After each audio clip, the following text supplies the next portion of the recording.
Hello. This video is going to show you guys how to prepare your rotoscope for rotoscoping. So this is assuming that you have shot your video, you got your SD card in your camera, and or you've already imported the video using Lightroom. And I've actually got 3 apps I'm going to work with: Adobe Lightroom, Adobe Premiere, and then Adobe Animate to actually do the rotoscoping. So my example file is already on the computer. I'm not going to bore you with that, but if you need to import, remember to go to the import button here on the lower left. If you don't see the import button on the lower left, you need to be in the library mode. You're probably the develop mode. So once you have imported your photos, likely you're going to have something that looks something like this. So I'm looking at my previous import, and I know that this file is the one I'm going to use. In fact, when you scrub over a video in Lightroom, it'll kind of show you a little preview of the video. Not bad. That's the only thing we're doing with it in Lightroom, though. Once you have imported the photo with Lightroom, you're going to right-click on the photo. So on this little thumbnail, I'm going to right-click and choose, where is it? Oh, right here. Show in Explorer. Show in Explorer. Yes. Okay, and that's it. So now I have a little Explorer window open with just that video. So we're going to let that sit there. I can close out of Lightroom if I want, and I'm going to because I do. And now in Adobe Premiere, so you have a new app here, Adobe Premiere, a little scary, but it's going to be kind of quick, and I'm going to move a little quick. So hopefully you can follow along. If not, you can always slow down. Oh, I think maybe it's on this side, your YouTube settings, right? You can slow down the video. So ask me how if you need to. But anyways, in Premiere, we're going to make a new project. Make a new project. Name it whatever you want. It's asking me for a name right now. We're not even really going to save this yet. Or we're not going to work on this later, or screen save. Oh, screen cast. Sorry, this is the second time I've done this. Crashed last time. Doesn't really matter what you name it, but name it Roto. Click OK.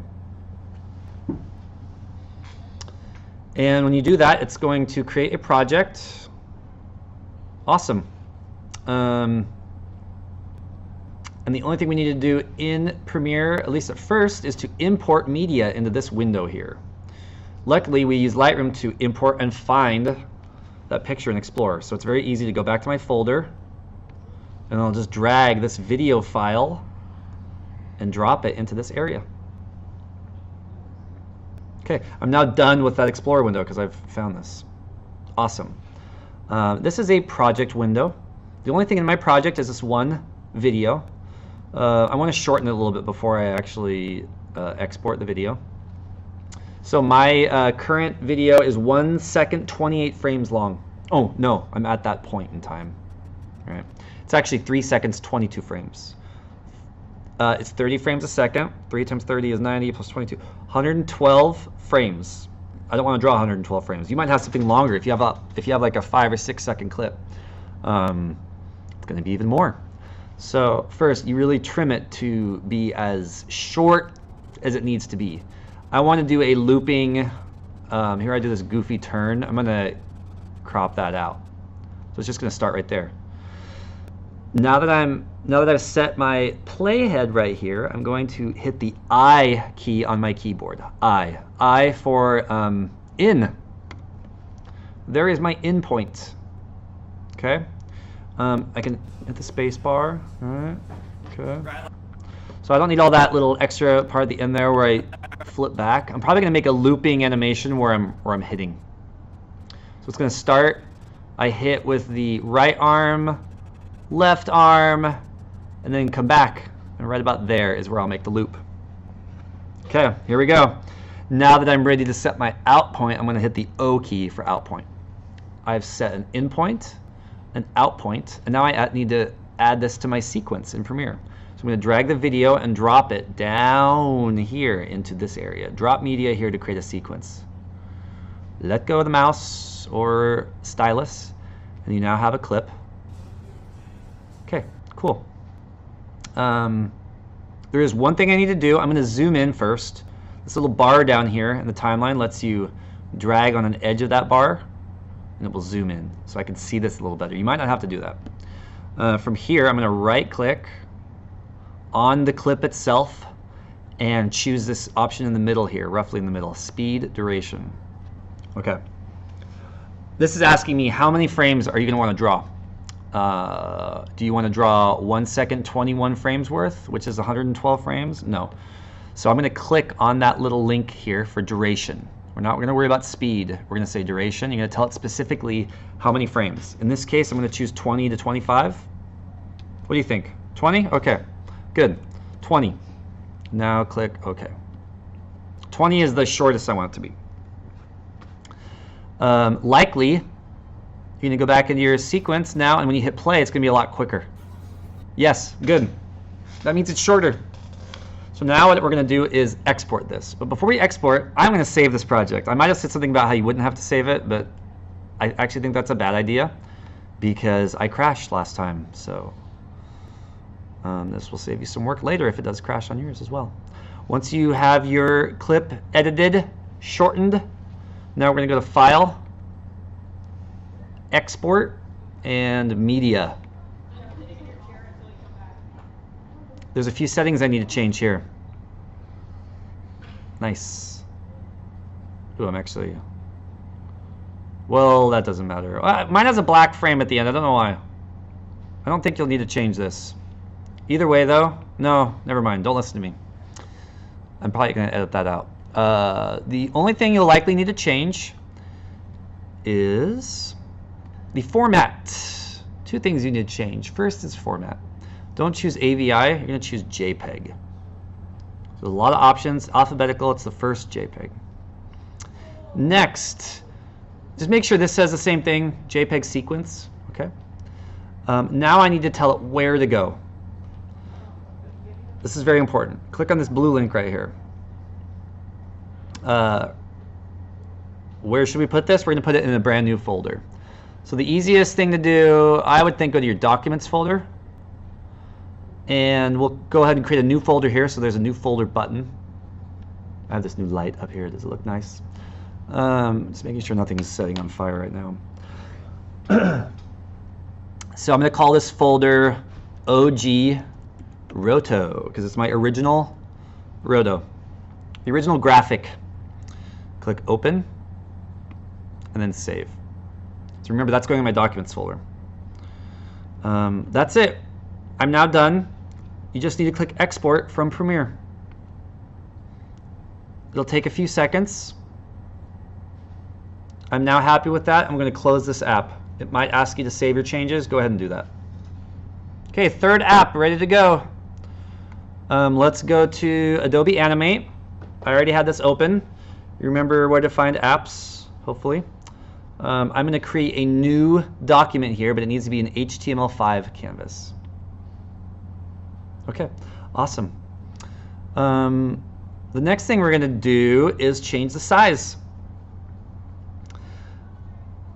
Width, 1920.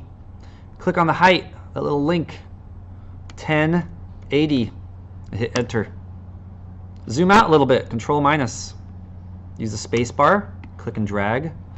Okay, nice. Let's import those frames, shall we? I'm going to go to the File menu, File, and choose Import. We're going to choose Import to Stage, actually. Very important, Import to Stage. Now it's going to ask me, Zbarth, find those pictures you just exported. You could see it remembered the last thing I did, which was the skiing thing. Remember, in my Documents folder, I've got a Roto. Don't I? Yeah, OG Roto. Double click. I need to select all of these pictures at once. Okay, so if you only select one photo, it's going to only import one. The quickest way to select all of them is the keyboard shortcut for Select All, which is Control A. Control A selects all of them. I'll click Open, and we're going to give it a second to think. And what's happening is it's taking all these 20 pictures or so, and it's like stacking them on top of each other on the same frame. What we need to do is take that stack and spread it out over the timeline. Okay. you'll notice that, I don't know why I did this. I'm going to move it up to, oh, I'm going to undo. See if this selects all. No. Undo, select all. Good. I don't think you'll have to do this. It's the first time I've seen this happen. So I'm moving this into place. No biggie. Okay. Remember, look, we only have one layer here with all those pictures in it. So we're going to right click and choose distribute to keyframes. Look, I now have each frame. It dropped the first one, that's okay. In fact, I'll quickly highlight the end, all those last frames, and then just drag over. Yes, that fixed it. I'm also going to rename this layer. Optional, but it will be helpful. Video frames. We need to make a new layer because we need to draw on that layer. Click on this little page icon. New layer. I'm going to call this drawing. And this is going to be the most painful part for you. So there's one last thing that we got to do, and then you're ready to draw. I'm going to do it right now. Go into the Edit menu. Choose Keyboard Shortcuts. It's already asking me to search. Type in the word blank.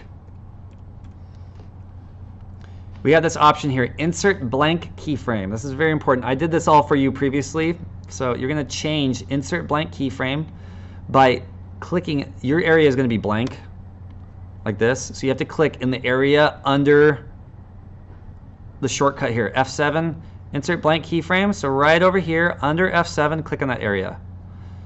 Click once again. You need that little box to pop up. That's what you're looking for. Now you're going to hit the F8 key. F8. So you have now changed the keyboard shortcut, F8, to be Insert Blank Keyframe. Good. That's going to perform an awesome task for you. Because now on the drawing layer here, I'm going to drag my playhead to the very beginning, and I'm going to hit F8. F8, 8, roughly 19 or 20 times. That's it. You're now ready to rotoscope. Okay, we're going to save this project. File, save as. I'm going to go ahead and put it in my documents folder. So this is, I can go ahead and call this OG Roto. In fact, I might even want to put this in the OG Roto folder. Yeah, I do. Call this Roto Cast for me, my screencast. You call it something else. And save. Cool.